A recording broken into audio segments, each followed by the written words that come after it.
연합뉴스TV가 개국 10주년을 맞아 더불어민주당 이재명, 국민의힘 윤석열 후보와 특별대담을 준비했습니다. 대선을 3개월여 앞둔 두 후보가 그리는 우리 사회의 모습을 찬찬히 비교해 보실 수 있도록 각각 40분에 가까운 대담을 연달아 방영하겠습니다. 윤 후보와의 대담은 지난달 28일, 이 후보와의 대담은 어제 각각 사전 녹화 형식으로 진행이 됐고 두 후보의 답변은 편집되지 않았습니다.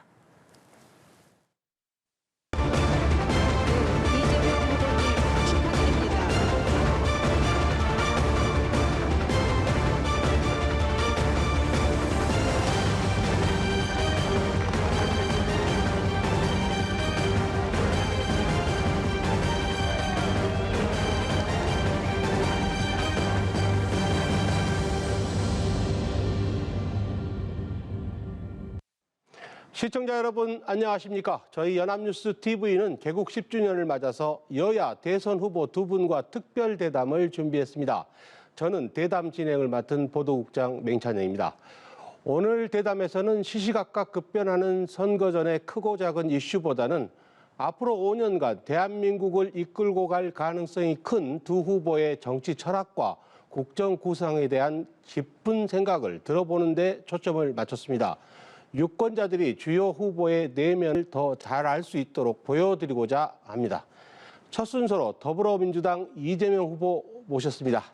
어서 오십시오. 반갑습니다. 네, 반갑습니다. 네, 정말 이제 바쁜 시간 쪼개서 이 자리에 나와주셨는데 정말 감사드리고요. 네. 제가 개인적으로 좀 궁금한 게 하나 있는데 이제 대선이 100일도 남지 않았는데 네. 혹시 아침에 일어나시면 오늘 며칠 남았나 이렇게 날짜를 세보십니까? 저는 사실 세지 않는데요. 네. 주변에서 자꾸 세서 문자를 보내줍니다. 오늘 며칠 남았다 이렇게. 네. 어떤 분이 주로 보내주십니까? 뭐 당 관계자분들도 많으시고요. 네. 우리 지지자들 중에 일부 드디어 며칠입니다. 뭐 이런 것들 보내서 네. 아마 좀 더 열심히 해라 이런 취지가 많이 포함되어 있는 것 같습니다. 네. 네. 이제 뭐 워낙 후보님의 어떤 입지전적인 인생사에 대해서는 잘 알려져 있고 네. 정말 유독가스가 가득한 공장에서 남의 이름을 빌어서 이 일을 하시던 소년공에서 또 검정고시를 거쳐서 대학생이 됐고 또 이제 변호사가 됐고 또 성남시장과 경기지사를 네. 거쳐서 당의 대선 후보까지 오셨습니다. 혹시 과거에 또 어린 시절에 이 자리에 오실 거라고 상상해 보신 적은 있습니까? 있다면 언제입니까? 저는 시장이 될 줄도 몰랐고요. 네. 또 정치를 하게 될지도 몰랐고 저는 정치를 안 하게 될 거라고 생각했었습니다. 네. 그런데 정말 현장에서 열심히 치열하게 살아온 결과 결국은 새로운 길을 우리 국민들께서 열어주신다는 생각이 들었습니다. 저는 사법연수 수업 마치고 판검사 변호사 중에 이제 변호사 선택해서 인권운동 시작했고 또 시민운동 하다가 공공병원 설립운동 때문에 좌절해서 그럼 시장이 돼서 한번 해보자고 마음먹게 돼서 정치권으로 왔고 뭐 거기는 이제 참여정부의 정치개혁 또는 네. 선거개혁이 큰 영향을 미쳤죠. 그게 없었으면 아마 못 왔을 테고요. 시장도 원래는 3선을 하는 게 목표였는데 네. 성남시를 잘 바꾼다, 잘 만든다고 목표였는데 재선을 하면서 대선에 불려 나왔고 네. 또 그러다 보니까 또 도지사로 갔는데 이 도지사 역시도 재선하는 게 원래 올해까지 목표였습니다. 네. 그런데 갑자기 또 이 대선의 장에 뭐 나오게 됐죠. 대통령이 돼 봐야 되겠다, 되어서 할 일을 해야 되겠다는 마음을 먹게 된 것은 2015년, 16년 요때인 것 같습니다. 근데 거기 그때는 이제 문재인 대통령 또는 문재인 네. 후보의 거대한 거목이 있었기 때문에 네. 그때는 이제 잠시 접었고 이번에는 이낙연 후보라고 하는 거목이 있었기 때문에 네. 저는 뭐 경기도를 안정적으로 잘 지휘하는 게 훨씬 더 좋겠다고 마음먹었는데 역시 제 뜻과는 다르게 또 갑자기 또 이 상황을 맞이하게 됐습니다. 네. 자, 공정한 세상을 네. 만들기 위해서 정치를 시작하셨다 이런 말씀을 하신 네. 걸로 알고 있습니다. 근데 윤석열 후보 역시도 공정을 얘기합니다. 제가 궁금한 건 이 후보님께서 말씀하시는 공정한 세상 어떤 세상입니까? 아주 단순하게 억울한 사람이 없는 세상이라고 생각합니다. 제가 공정한 세상을 꿈꾸게 된 것은 제가 대학을 갔을 때 네. 저는 광주 민주화 운동이 폭도들의 난동이라고 저는 알았죠. 그때 당시 모든 언론이 그렇게 얘기했기 때문에 네. 저도 그렇게 믿었고 또 그 억울한 피해자들을 비난하는 2차 가해 행위에 제가 가담을 했습니다. 불공정의 결과로 저 자신이 누군가 특정 세력의 정신적 노예가 됐던 것이죠. 네. 그리고 대학을 다니면서 알게 된 것이 제가 몸담았던 그 참혹한 노동 현장의 모습이라고 하는 게 그들이 게으르거나 무능해서 겪는 현실은 아니다. 뭐 그 점도 없지는 않겠지만 구조적인 문제가 있다는 소위 사회과학적 인식을 하게 됐고, 그래서 이 길을 좀 바꿔서 정말 단순하게 표현한다면 그래, 어떤 현상이 나더라도 그래, 그럴 수 있어. 그거 인정해. 나 억울하지 않아. 나도 하면 기회가 있어. 이렇게 네. 믿어지는 사회가 좀 필요하다고 생각했습니다. 그야말로 이게 규칙을 어겨서 이익을 볼 수 없고 그렇지 않습니까? 또 규칙을 지킨다고 손해보지 않는 예측 가능한 사회, 뭐 상식적인 사회, 합리적인 사회가 제가 꿈꾸는 공정사회입니다. 윤석열 후보도 같이 공정이라는 말씀을 하시죠. 네.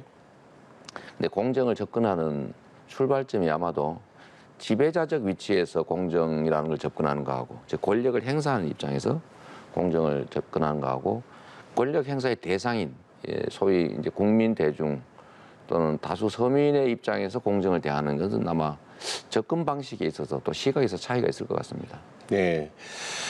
자, 이번에 이제 후보가 되시고 나서 컨벤션 효과를 별로 누리지 못하셨습니다. 네. 그래서 윤석열 후보하고 한때 10%포인트 이상으로 큰 네. 격차가 났었는데 11월을 거치면서 이제 박빙이 됐고 네. 거의 뭐 똑같은 수치가 나온 그런 조사도 최근에 있었습니다. 어떤 것들이 이런 변화를 가져왔다고 보십니까? 그게 저는 이제 민주당 안에서도 이제 네. 변방의 또 비주류 아니겠습니까? 뭐 당내에 뭐 세력이 크지도 않고 또 여의도에서 활동하던 사람도 아니고 그 지방자치단체에서 활동하던 좀 아웃사이더 입장이기 때문에 네. 당의 주류 입장에서 좀 수용이 선뜻 쉽지 않았을 겁니다. 그러나 결국은 당은 국민이 지지하는 것이고 또 당의 중심은 당원들이기 때문에 시간이 지나면 결국 복귀할 것이다라고 네. 생각했는데 당내의 이제 이견들도 많이 완화돼 가고 또 제가 당 안에서는 약간 이질적 요소가 있기 때문에 그 이질감이 해소되는 시간이 좀 필요했을 것 같습니다. 네. 그래서 결국은 서서히 계속 이제 저희는 안정적으로 상승하는 추세이고 또 상대 후보는 아주 폭등했지만 이제 조정을 거치는 상황이어서 저희가 낮은 자세로 최선을 다하고 우리 국민들의 정말로 그 힘겨움을 처절하게 받아 안고 신속하게 네. 또 예민하게 대책을 만들고 집행해 가면 뭐 저는 충분히 골그릇을 할 수 있을 거다 이렇게 네. 생각합니다. 아직 네. 시간은 많다 이렇게 생각합니다. 네. 자, 메타버스 선거 유세는 후보님의 아이디어였다라고 알려져 있는데 맞습니까? 메타버스 자체는 아니고요. 네. 제가 원래 전국의 모든 시군을 다 가보겠다. 네. 그 말씀을 드렸고요. 저는 대한민국 대통령 선거가 시작된 이래 한 번도 대통령 후보가 가지 않은 지역이 있다는 사실을 보고 제가 매우 놀랐습니다. 실제 혹시 그렇다고 합니다. 어디 상당히 많다고 합니다. 아, 네. 근데 인구가 뭐 한 지금 기준으로 하면 10,000명, 20,000명 되는 데는 아예 안 가는 거죠. 네. 아마 3,000포 이런 데는 거의 안 가지 않았을까 싶어요. 네. 가기 어렵지 않습니까? 네. 그래서 저는 다 가보는 게 목표였습니다. 그래서 다 가보자. 네. 선거 운동 시작되기 전이라도 그 방법이 뭐냐 했는데 우리 실무 그 당직자들이 매주 타는 버스, 메타버스 네. 이런 그런 구체적 기획을 해낸 거죠.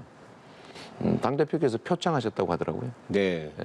그런데 이제 보통 주말에 출발하셔서 2박 3일을 다녀오시는데 이번에 네. 광주 전남에는 3박 4일을 다녀오셨습니다. 그렇죠. 어디 네. 다녀오시니까 현장에서 어떤 느낌이 있으셨을 것 같은데요. 예. 지금 일각에서 호남이 아직 이 후보님한테 마음을 다 완전히 열지 않고 있다 이런 평가도 있지 않습니까? 뭐 실제로 그런 면이 있는 것 같습니다. 네. 근데 그게 아마도 민주당의 지역적 기반은 이제 호남이고 네. 또 민주당을 지지하시는 분 중에 호남 분들이 많으신데 제가 어쨌든 당의 아웃사이더일 뿐만 아니라 네. 이제 경북 출신 아닙니까? 네. 그러니까 경북은 민주당 내에서는 당세가 매우 약하고 예. 아무래도 지역적으로는 그냥 변방이라고 볼 수 있기 때문에 그걸 수용하는 데 시간이 좀 필요한 것 같습니다. 근데 이번에 제가 이제 전남, 광주 일대를 이렇게 순회하면서 느낀 것은 제가 기대했던 거, 예. 제가 예상했던 것 이상의 정말 열정적인 지지 성원을 보내주셨습니다. 네. 제가 장흥에 갔더니 장흥에 있는 시장 상인분들이 김대중 선생이 오셨을 때도 이렇게 많이 우리가 모이지는 않았다 이런 말씀을 하시고 꽤 네. 여러분들이 그 말씀을 하세요. 놀랍다. 네. 그 원인이 뭔지는 저도 정확하게 아직 모르겠는데 아마 이번 그 순회 과정에서 우리 지지자분들이 좀 자신감을 회복했을 것 같아요.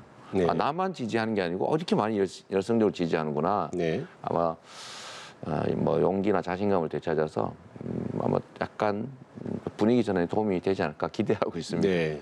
상당히 좀 희망적인 느낌을 갖고 돌아오셨다 이런 생각이 네, 드는데요. 뭐 사실 맞습니다. 네. 그런데 지금 문재인 대통령 같은 경우는 집권 말기인데 네. 국정 수행 지지율이 굉장히 안정적으로 유지되고 네. 있지 않습니까? 그런데 민주당, 더불어민주당에 대한 지지는 국민의힘하고 비교하면 상당히 격차가 많습니다.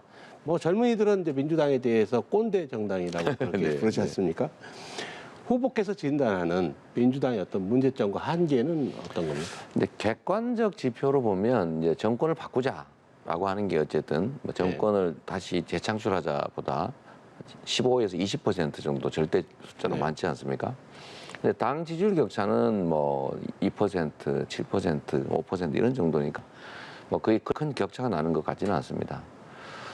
그러나 어떤 민주당이 무려 180석이라고 불릴 정도로 거대 정당이 됐는데 국민들의 지지 비율은 사실은 이제 야당보다 낮으니까 네. 뭔가 문제가 있는 거죠. 저는 그 문제의 핵심을 기민함의 부족이라고 생각합니다. 네. 근데 국민들께서는 정말 큰 기대를 가지고 압도적 다수 의석을 주면서 상대가 반대하고 발목 잡는다는 핑계를 대지 말라고 명령하신 것 같습니다. 네. 필요한 일을 해라. 그게 이제 권한을 준 이유 아니겠습니까? 그런데 너무 덩치가 커지면서 속도도 늦어지고 좀 둔감해지고 네. 또 국민들이 기대하는 만큼의 성과를 못 냈는데 국민들이 그에 대해 질책을 하면 좀 이런 느낌이 아닌가 싶어요. 국민들 입장에서 잘 되라고 좀 더 잘하라고 야단을 치면 그걸 인정하고 더 잘하려고 노력해야 되는데 네. 왜 나만 갖고 그러냐. 네. 그 야당이 더 못하지 않냐. 이 정도면 잘하지 않냐. 이렇게 좀 태도를 보였다는 느낌을 국민들이 가지신 것 같아요. 그래서 좀 잘못했다고 말해라. 진짜 반성 좀 해라. 네. 지금까지와는 다른 태도를 보여라. 좀 더 빨리 움직여라. 우리가 원하는 것들을 가능한 범위 내에서 좀 해내라. 이런 요구들을 제대로 받아내지 못한 결과라고 생각합니다. 그래서 저희도 새로운 민주당. 네. 그러니까 이제는 진짜 국민 우선 민주당, 민생 우선 민주당으로 대변화를 해야 되고 또 유능하고 기민한 민주당이 돼야 된다. 그리고 그 바탕에는 반성하는 민주당이 돼야 된다라고 제가 말씀드렸던 겁니다. 저는 사실 그렇게 하고 싶습니다. 하고 싶고 저도 사실 최근에 여러 사태를 겪으면서 정말 많은 생각을 하게 됐고요. 저도 사실 반성하는 게 많습니다. 네. 저 자신도 아니 뭐 자치단체장으로 성남시장 하면서 전국 1등 도시 만들었고 경기도지사 하면서 대권 과도의 무덤이라고 불리는 경기도 도정을 전국 1위의 네. 평가를 받는 당으로 지역으로 만들었으면 잘한 거 아니냐. 네. 하다못해 대장동 그런 문제도 다른 사람들은 다 민간이 허가내줘가지고 개발 이익 100% 민간이 가지게 했는데 네. 그 방해를 뚫고 치열하게 싸워서 70%라도 환수했으면 내가 잘한 거 아니냐 이렇게 생각을 했는데요. 네. 우리 국민들께서는 다르게 생각하신 것 같더라고요. 네. 그 정도로 부족하다. 이유 필요 없다. 상대방이 누가 막았다. 아니 무슨 현실적 장벽이 있다는 그거는 이유가 될 수 없는 거죠. 무한 책임져야 되는데 저도 역시 그런 점에서 좀 많이 부족했다는 생각이 요새 듭니다. 네. 원래 제가 다음번에 드리려고 했던 네네. 질문이 이재명의 민주당은 어떤 모습인가 네네. 그걸 여쭤보려고 했는데 지금 네. 말씀하셨습니다. 반성하고 기민하게 움직이는 민주당 네. 얘기를 하셨는데. 유능한 민주당으로. 네. 앞으로도 그럼 고개를 숙이고 큰절을 하고 뭐 이런 모습이 네. 가끔 또 볼 수 있겠네요. 제가 이제 이번에 그 순회를 하면서도 느끼는 거지만 저는 이제 행정관 출신이기 때문에 네. 지방 행정관 출신 아닙니까? 그러니까 현장에 가깝죠. 기초단체는 일촌으로 가깝고 네. 광역단체는 2촌으로 가깝고, 근데 중앙정부는 사실 3촌 정도 떨어지는 겁니다. 네. 둔감할 수밖에 없거든요. 어쨌든 현장에 가까이 있던 사람 입장에서 국민들이 얼마나 절절하게 고통받는지를 좀 많이 체감할 수가 있어요. 네. 근데 예를 들면 기재부나 아니면 이렇게 소위 이제 아주 고위 직업 관료들 입장에서는 이제 보고서 보고 이제 책상에서 판단하고 통계 자료 보고 하니까 느낌이 없는 거예요. 그리고 전체 통계를 보지만 부분적 통계들은 왜곡될 수 있지 않습니까? 네. 전체에 관한 거니까 그런 점에서 매우 둔감하다는 생각이 좀 들어서 저만이라도 그 감각을 좀 유지하자라는 네. 생각을 많이 하죠. 네. 그런데 이제 선거 캠프에서 사용하는 대표적인 구호 중에 하나가 이재명은 합니다라는 구호가 네. 있지 않습니까? 이건 이 후보님이 가지고 있는 어떤 강력한 추진력, 과감한 그런 네. 돌파력에 대한 상징적인 표현일 텐데, 그런데 이 일각에서는 너무 과감한 추진력이 조금 부담스럽지 않나. 또 네. 이게 나라를 너무 불안한 쪽으로 끌고 가지 않나 이렇게도 느끼시는 것 같습니다. 거기에 대해서는 어떻게 답변하시겠습니까? 그 정치 지도자에게 진짜 불안한 요소는 네. 자기 철학이 없는 겁니다. 최순실 사태를 우리가 보면서 네. 왜 박근혜 대통령을 비난했겠어요? 최순실이라는 비선의 네. 얘기를 듣고 국가의 운명을 결정한다는 사실을 알고 국민들이 놀래 자빠지신 거죠. 그렇죠. 네. 세상에 시스템을 다 버려놓고 어디 무당의 딸 같은 사람한테 국정을 통째로 맡겼단 말이냐? 얼마나 불안하겠습니까? 그러니까 뚜렷한 철학과 가치, 비전을 가지고 있는 사람이 신중한 판단을 통해서 결정을 하고 네. 또 결정된 것은 흔들림 없이 집행하는 것은 그게 가장 안전한 것이죠. 안정적이죠.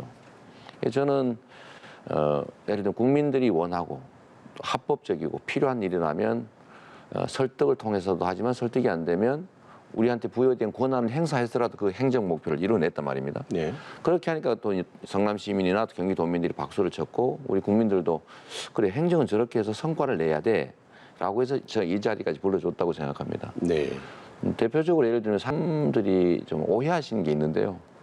계곡 정비를 하는데 그게 쉽지가 않지 않습니까? 네. 뭐 수억, 수십억의 이해관계가 걸린 건데 네. 제가 설득하고 또 안 하면 강제로 집행할 수밖에 없다는 걸 베이스로 깔되 대안을 만들어 드려서 99.7%가 다 자진 철거했어요. 네. 오히려 행정 목적을 이뤄낸 거죠. 뭐 그 과정을 보면 불안하죠. 저러다 사고 나는 거 아닐까? 네. 남들이 못했던 걸 저렇게 과감하게 밀어붙여서 혹시 엉뚱한 피해를 내지 않을까 했지만 실제 그런 일은 없었죠. 저에 대해서 불안하게 생각하시는 분들은 이제 정치적 공격에 따른 오해도 있으시고요. 네. 저는 가능한 모든 경우를 다 상정을 해서 마지막 가장 나쁜 경우가 발생해도 문제가 없을 경우에만 결단합니다. 네.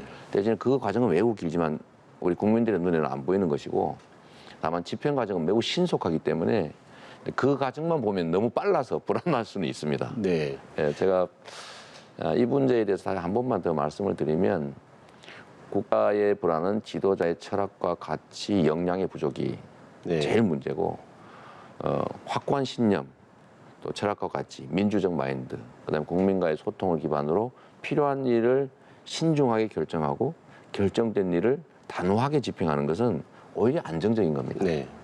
후보님 답변을 들으니까 직접 행정의 디테일, 구체적인 부분을 다뤄보신 네. 분다운 그런 어떤 답변이라고 이해가 되는데요. 그런데 요즘 정말 그 2030 유권자들 네. 어느 한쪽으로도 지금 표심이 쏠리지 않고 네. 있습니다. 그래서 이제 양당 모두 이 세대를 잡기 위해서 애를 쓰고 계신데 네. 뭐 물론 후보님 역시도 애 많이 쓰고 계십니다. 네. 성과가 좀 있습니까? 2030 세대들은 사실 기성 세대들의 어쩌면 무능함과 또 무기력 때문에 피해를 입고 있는 겁니다. 네. 우리는 고도 성장 시대를 살아서 기회가 많았고 또 그 기회를 활용해서 과감하게 도전하고 일정한 성과를 이뤄내서 이 사회에 어느 정도 위치를 차지했죠. 그런데 지금 그 과정에서 소위 불공정 문제를 방치하고 그래서 엄청난 격차와 양극화가 발생해서 예. 그게 결국은 성장을 위축시키고 기회가 부족해서 젊은이들끼리 전쟁 같은 경쟁을 치르게 만들었지 않습니까? 네. 그러니까 청년 세대는 기성 세대에 대해서 원망하는 게 너무 당연하고요. 또 현재 상태로는 당장의 권한을 직접 가지고 있는 집권 세력을 원망하는 게 너무 당연합니다. 네. 무한 책임져야 되는 것이니까요.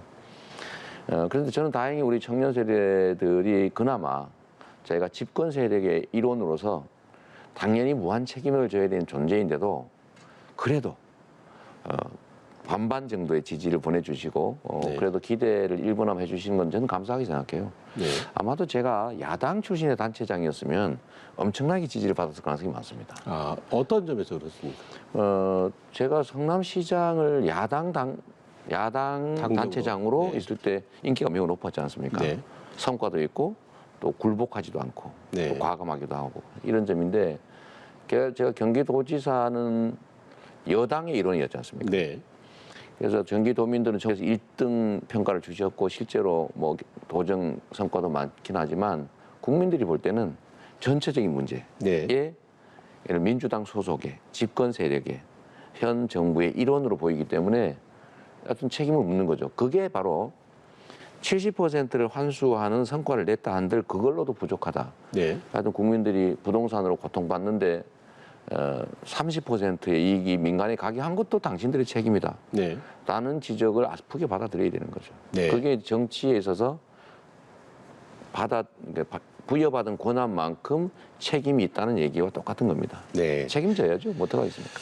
근데 이제 2030 남성들은 이재명 후보 좀 못 믿겠다 뭐 이렇게 얘기를 하고 여성들은 좀 무섭다 이렇게 얘기를 해요. 네. 직접 요즘 많이 만나보시면 어떻습니까? 현장에서 느끼는 느낌이 오실 텐데. 네.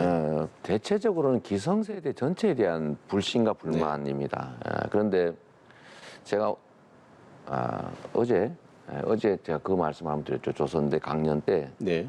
공의 문제를 놓고 이제 뭐 그 할당제에 대해서 논쟁이 많지 않습니까? 네. 그래서 제가 그 말씀을 드렸죠. 할당제는 편면적으로 보면 불공정한 게 맞는데 네. 당장 경쟁하는 사람 입장에서 보면 네. 아니 내가 시험 성적이 더 높은데 왜 지역이 어디라는 이유로 내 불이익을 받아야 되지? 이런 게 있지 않습니까? 그러나 그것은 전체적으로 보면 정의로운 일이긴 하거든요. 네. 일면. 근데 정의롭다는 이유로 기성세대는 그 제도를 주장하지만 네. 당장 그 제도 안에서 경쟁해야 되는 당사자들 입장에서 경쟁이 너무 치열하기 때문에 네. 고통스러운 거예요. 그래서 그 점에 대해서 우리 기성세대들이 책임져야 되는 것이고요.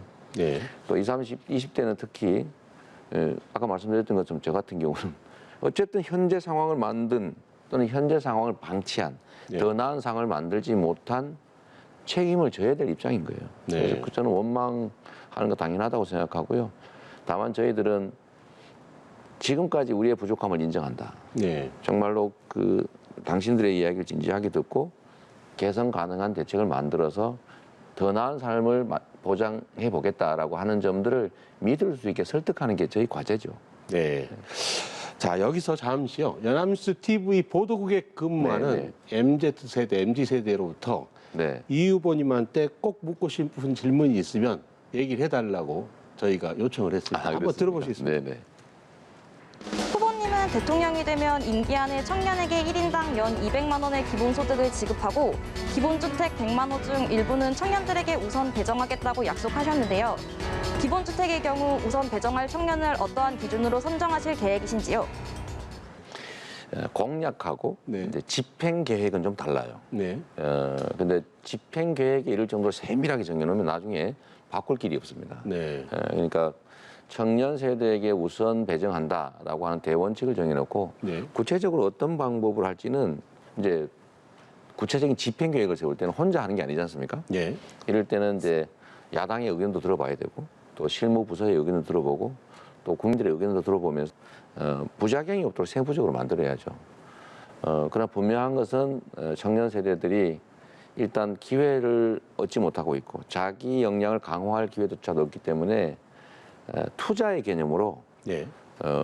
노인 기본소득, 노인 기초연금 또는 아동수당처럼 청년도 취약계층이기 때문에 재정 지원이 필요하고요. 가능하면 그거를 소상공인이 사용할 수 있는 지역화폐로 주면 경제 활성화도 되고 네. 또 기본주택을 공급하되 청년들이 취약계층이 됐기 때문에 네.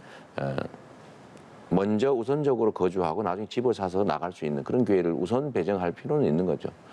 뭐 기준이라고 하면 여러 가지가 있을 수 있죠. 뭐 취업 여부 네. 또는 나이가 어느 정도인지 또는 뭐 재산 정도 이런 것들을 고려할 수도 있지만 가능하면 저는 원하는 사람은 웬만하면 다 주택을 취득할 수 있도록 네. 만드는 공급을 확대하는 게 제일 중요하다고 생각합니다. 네. 그래서 저희가 지금까지 주택 정책은 수요 억제에 중점을 두었는데 네. 저는 공급 확장 정책도 네. 수요 억제 정책만큼 비중을 높여서 대대적인 공급을 하려고 준비하고 있습니다. 네. 근데 최근에 이제 말씀하시는 걸 보면 부동산 정책에 있어서 시장에 지나치게 개입하거나 어떤 방향으로 뭐 조작이라는 표현은 그렇습니다만 어쨌든 개입하는 것에 대해서는 좀 부정적인 입장이신 것 같더라고요. 시장을 이기는 정부도 없고 네. 정부 정책을 이기는 시장도 없습니다. 그러니까 매우 상호우선적이라는 네. 얘기고요. 자본주의 시장 경제에서 기본적으로 정상적인 공급과 정상적인 수요에 의해서 이루어진 가격을 존중하지 않으면 자원 배분이 왜곡됩니다. 네. 대신에 수요가 왜곡되지 않도록 해야 되고, 그러니까 뭐 투기 수요, 또 공포 수요 네. 이런 거 생기지 않도록 만드는 뭐 금융 또 세제, 거래 제도 좀 이렇게 개혁이 필요하고요. 공급도 부족하면 좀 늘려주고 네. 또 공급의 방식도 예를 들면 평수라든지 위치라든지 대상이라든지 또는 뭐 주택 건물만 분양할 수도 있고 전체 분양할 수도 있고 할부 형태로 분양할 수도 있고 일시금 형태로 분양할 수도 있고 공임대로 할 수도 있고 월 형태로 할 수도 있고 전세 형태로 할 수도 있고 이걸 다양하게 해서 선택의 가능성을 높여주면 시장에서 정상적인 가격이 형성되지 않겠습니까? 네. 저는 그러면 그 정상적인 가격은 우리가 존중할 필요가 있다고 생각하죠. 네. 그걸 억지로 누르려고 그러면 이제 시장에서 문제가 생기기 시작합니다. 네. 소위 핀셋 정책을 너무 남발하면 핀셋을 여러 군데 찌르면 네. 문제가 생기거든요. 네. 네, 핀셋은 정말 딱 한 군데만 그렇게 해야 됩니다. 네. 예. 그리고 또 국토보유세 네. 도입에 대해서 여러 차례 얘기를 하셨는데 여기에 대해서는 또 반발 여론이 꽤 많지 않습니까? 국민을 어떻게 설득을 하시겠습니까? 일단은 이제 이게 세라는 이름이 붙으니까 네. 이제 오해가 발생한 측면이 있고 제가 분명히 말씀드리면 국민의 부담이 되는 정책은 네. 국민들 합의가 없이 할 수가 없습니다. 네. 국민 합의 없이 부담을 늘리면 정권을 내놔야 되거든요. 네. 그래서 국민적 합의 없이 일방적으로 처리하는 일은 없을 것이다라는 말씀 먼저 드리고요. 국토보유세는 사실 명명이 이름 짓기가 좀 잘못됐는데 정확하게 얘기하면 일종의 토지 이익 배당입니다. 네. 전 국민에게 토지에서 생기는 이익을 공평하게 일부를 나누게 되면 네. 이게 부동산 투기 억제 효과도 있고 또 소득 재분배 효과도 있고 양극화 완화 효과도 있습니다. 네. 그러니까 우리나라 국민들이 토지가 공평하게 그 배분돼 있다면 내는 거나 받는 게 똑같을 텐데 네. 토지는 매우 불평등하게 지금 소유하고 있지 않습니까? 그래서 일정히 우리나라는 선진국 대비 토지 보유세 비율이 보유 부담 비율이 5분의 1 정도에 불과하기 때문에 네. 이걸 절반 정도만 올려도 한 15, 20조 이상이 좀 더 생길 수가 있는데 네. 이걸 전 국민에게 공평하게 그 기본소득으로 지급하게 되면 95%는 내는 것보다 받는 게 많아요. 네. 그러니까 토지가 없는 사람도 받으니까 거기는 100%고 집 한 채 정도나 웬만한 부동산을 가지고 있는 경우는 내는 것보다 가구원이 받는 게 더 많기 때문에 손실이 네. 아니고요. 이게 양극화 완화 효과가 있는 거고 지금 우리가 거래세는 내리고 보유세는 올려야 된다고 하는 게 사회적 합의가 돼 있잖아요. 네. 근데 보유세를 올리는 것 중에 토지세를 올리는 건데 네. 세금 올리기 싫지 않습니까? 네. 못 하고 있잖아요. 그래서 이거를 해결하는 방법은 보유 부담을 올리되 전 국민에게 공평하게 배당한다. 그러면 대부분 네. 압도적 다수는 혜택을 보기 때문에 받는 게 더 많기 때문에 네. 반대할 이유가 없는데 세라고 하니까 무조건 반대하고 보는 네. 거죠. 이름을 잘못 지신 것 같은데. 그렇죠. 저희도 잘못 지었고 저희는 이제 기본소득 토지세라고 얘기하는데도 절대 그렇게 안 써주니까 좀 네. 어려운 점이 있고요. 저희가 이제 이름을 아예 그러면 아예 토지 배당 네. 또는 토지 소득 배당 이렇게 바꿔볼까 생각 중입니다. 네. 근데 저는 그래서 자신 있는 것이 네. 이걸 일방적으로 강행하기는 어렵고요. 국민들이 반대하면 못하는 거 아닙니까? 근데 대신에 이 내용을 정확하게 이해하면 반대할 이유가 없기 때문에 네. 공론화 과정을 거쳐서 동의하면 하고 동의 안 하면 안 한다. 저는 네. 그 점은 명확하죠.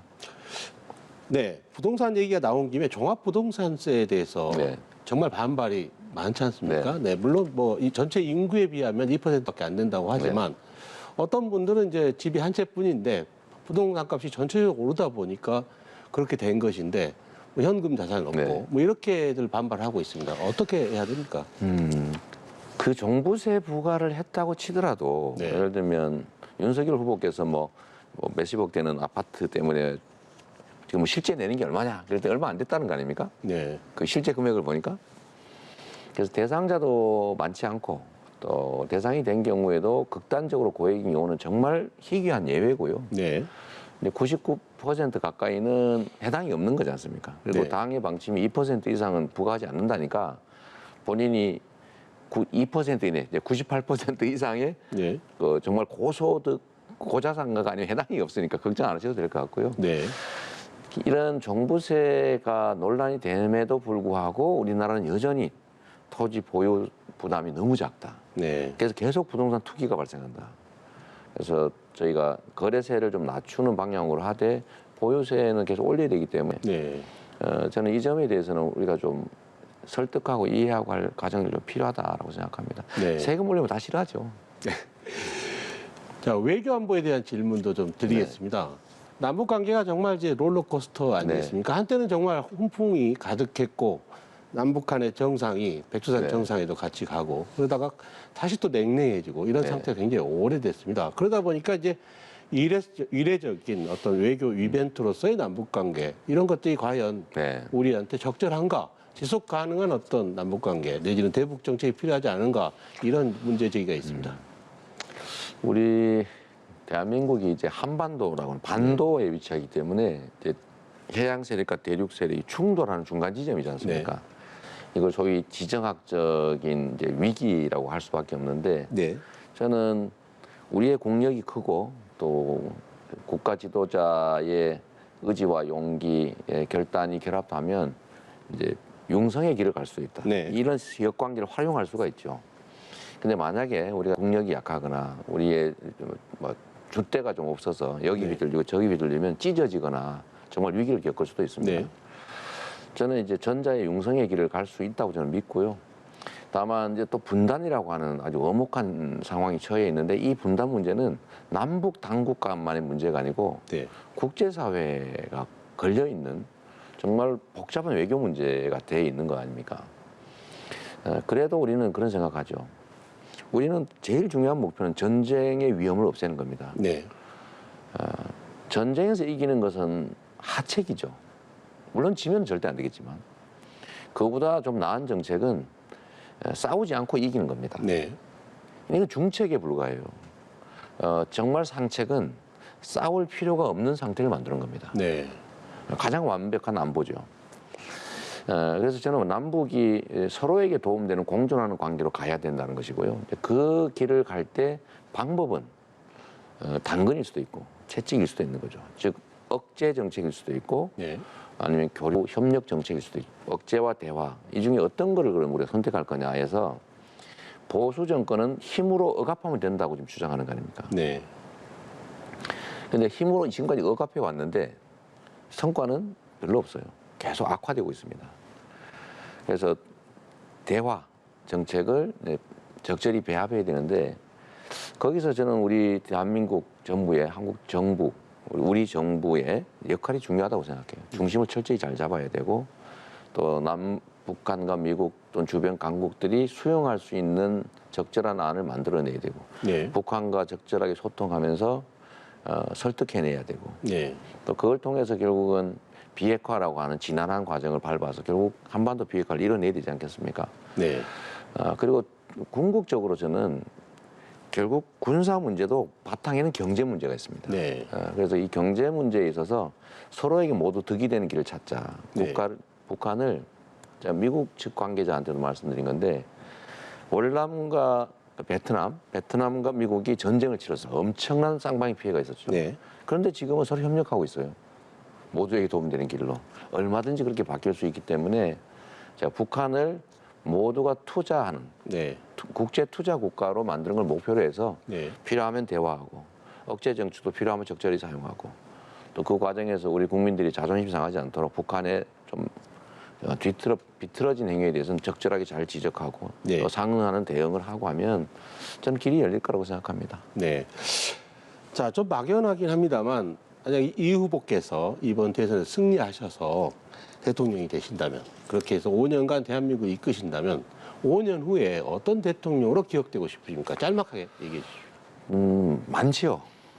많은데 제일 중요한 건 결국 국민의 먹고 사는 문제이기 때문에 경제를 살린 대통령, 네. 경제를 회복시켜서 일정한 성장을 유지해온 또는 앞으로도 일정한 성장이 가능하게 한 경제 대통령으로 기억되고 싶고요. 네. 근데 그 바탕으로는 당연히 공정한 사회가 돼야 경제 성장이 가능합니다. 네. 또 공정성을 회복한 정의로운 대통령 평가를 받고 싶지요. 네. 저희가 이제 언론 시장에서 네. 포털이 지나치게 비대해지면서 언론 시장이 좀 네. 왜곡됐다, 유통 구조가 많이 비틀어졌다 이런 지적들이 있어서 국회에서도 포털 개혁 네. 입법에 대한 목소리가 많이 나오고 네. 있습니다. 거기에 대한 이 후보님의 생각은 어떠십니까? 언론의 자유, 그다음에 이제 표현의 자유로움이라고 하는 것은 사실 민주주의 국가의 핵심적인 제도 장치입니다. 네. 그런데 이게 특정 언론 사이에서 이게 좌지우지되는 것도 문제인데 네. 특정 포털에 의해서 기사가 취사 선택되고 또 거기서 일정한 편향이 반영되면 이건 정말로 위험한 상태가 되는 거죠. 네. 최근에 실제 그런 일이 벌어지고 있어서 저는 우리 당에도 요청드리고 있고 제 개인적인 주장도 그렇습니다만 이 포털의 기사 일종의 통제 또는 영향력을 이용한 전횡 이런 것들은 양식적으로도 그러면 안 되지만 네. 저는 법 제도적으로 그렇게 할 수 없도록 좀 만들어야 된다고 생각하고 네. 저희도 이제 당 내에서도 입법 노력을 하고 있기 때문에 좀 가시적인 성과를 좀 빨리 내도록 하겠습니다. 네. 이 후보님께서 이제 스스로 꼰대라고 인정하신 네, 적이 네. 있는데 원래 꼰대는 본인이 꼰대인지 모를 때 꼰대죠. 네. 인정하셔서 꼰대 아니신 것 같습니다. 네, 그렇군요. 대담을 마칠 시간이 됐습니다. 좀 더 네. 여쭤보고 싶은 게 많은데 네. 다시 또 치열한 선거전의 한복판으로 네. 또 돌아가셔야 하기 때문에 이쯤에서 정리하겠습니다. 긴 시간 충실하게 답변해 주셔서 고맙습니다. 네, 고맙습니다.